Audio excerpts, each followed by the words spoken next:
Welcome to a new episode of your show, The Big Q. Today we are going to talk about the resurrection of our Lord Jesus Christ. St. Paul, in 1 Corinthians chapter 15, he said, "If Christ has not risen, then your faith is worthless." This is a very powerful claim, that he claimed whole Christianity upon a single event. And you can investigate whether Jesus Christ had risen from the dead or not. And if he had risen truly, then Christianity is true, and vice versa. So this is very powerful. And actually, you can investigate the truth of it. And then you can judge whether Christianity is true or not. This is the referral to St. Paul.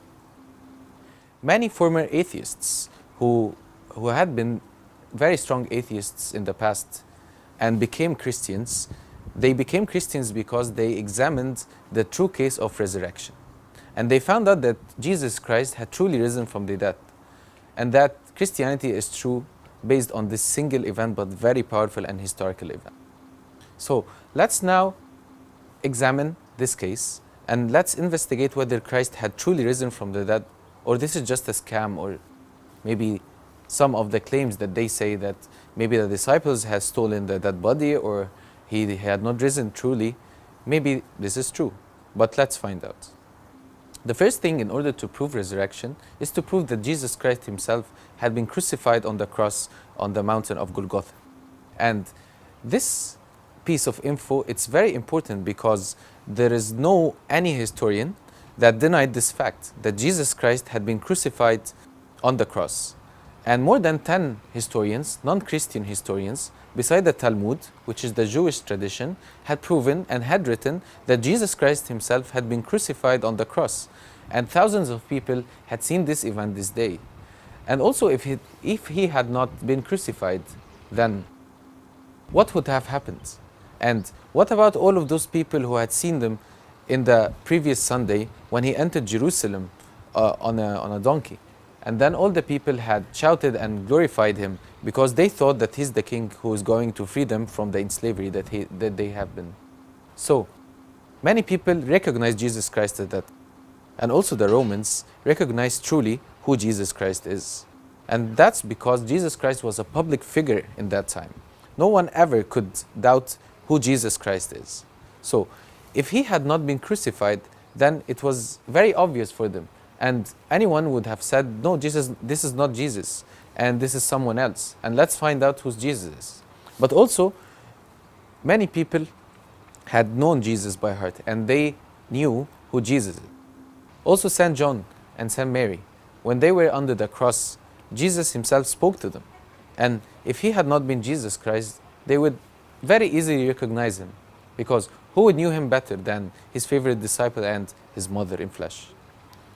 So now we have proven that Jesus Christ himself had been crucified from the dead. Now let's move to the other part, the resurrection part. The first dilemma in the resurrection, or the first puzzling case for many of the people who doubt the resurrection, is the empty tomb. Jesus Christ had been crucified and died, and then they buried him in a very well-known tomb.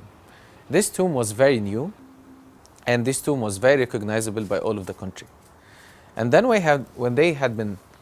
when they buried him in this tomb, many people knew where did Jesus lay down his dead body and where was he buried. And that's why many people knew where is the tomb that Jesus Christ had died and buried in. So after resurrection, they didn't find the dead body. And that's very puzzling, because if I want to demolish all of the resurrection case, very easily I would show the dead body, and then I say, hey everyone, this is the dead body of Jesus Christ. Then, case is over, he didn't rise from the dead, all of you had lied about this. But up till this moment, no one knows where is the dead body. Where is the body of Jesus? No one knows, and no one will know, because he truly had risen from the dead, as we will see in the next part.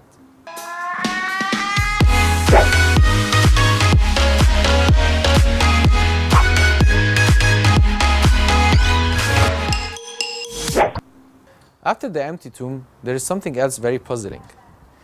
If the disciples had stolen his body, as some people claim, first of all, why would they steal the body and then die for something they knew they would lie about?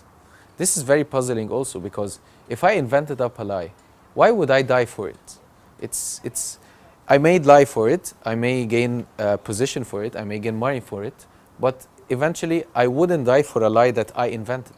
And that's very puzzling for many people who doubt the resurrection of Jesus Christ. Actually, the faith of the disciples didn't lead them to any of the position or any of the glamour or any of the glory or any of the money. Instead, they suffered for their faith, and actually they died for their faith. So why would they die if this is not true? And what would they gain if they invented this lie that Jesus had risen? Instead, they had suffered in many different ways, and they were despised by all of the community, and they suffered very much for this cause. And actually, they wouldn't suffer if this is not true and if this is not the way they really had seen it. Actually, St. Peter and St. John, we know that they were very afraid from the Romans at that time. And all of the disciples were gathered in a closed place, very afraid from the Romans, because they thought that after the death of Jesus, they would die also. But this is very different, because after resurrection, they came out and preached, and they ministered the people around them. Actually, they went to the jail more than a couple of times after this. This is only because they preached that Jesus Christ had risen from the dead. So that's a very, very interesting shift in the way they dealt with things. They were very afraid in the beginning, and after the resurrection, they were very bold. So if this is not true, then how would they reverse their state of fear? And how would they preach in front of thousands of people on the resurrection of Jesus Christ if this is not true? Another thing, that in the scriptures, in the Bible, they said that the first people who preached the resurrection of Jesus was the Marys. And in that time, in this old time, the testimony of the women are not recognizable, are not credible. And it's not authorized for women to testify in courts or to say what they had seen. So if I would make up this story, I wouldn't ever have written that the first preachers of the resurrection were women, because it's very known at this time that only women are not allowed to testify in the courts. So because this has really happened, and because this has followed all the other events, then this is true. Because if I want to make a story, or if I want to lie about something, this small piece of info won't pass by me. I will be very careful, and I will say, for instance, that the men went first before the women, and that Jesus Christ risen from the dead, and I will compose the story as if I'm very knowledgeable of the rules at that time. But this is not what happened. So, third thing also about the resurrection of Jesus Christ, that many people who doubted his resurrection in the beginning became preachers of it. Like, for instance, St. Paul. St. Paul was Saul, and we know that Saul was very harsh with the Christians at that time. He even killed Christians for their faith, and he doubted everything about Jesus Christ until an extraordinary event that he saw, and then it changed his life. And then he became, rather than someone who kills Christians and persecutes Christians, to someone who preaches the resurrection of Jesus Christ. All of this info are very overwhelming and very interesting. And many people had seen that Jesus had risen from the dead. As it's written in the Holy Scriptures, that more than 500 people saw him alive after this, besides his disciples and many others. So many people had seen Jesus after he died and he risen from the dead. And many people till today, up till this moment, are really investigating whether Jesus had risen from the dead or not. And when they found out that he had risen, they believe in Christianity. When you present this to your kids or children in your home or at Sunday school, you have to present it in a form of story. It's like investigation.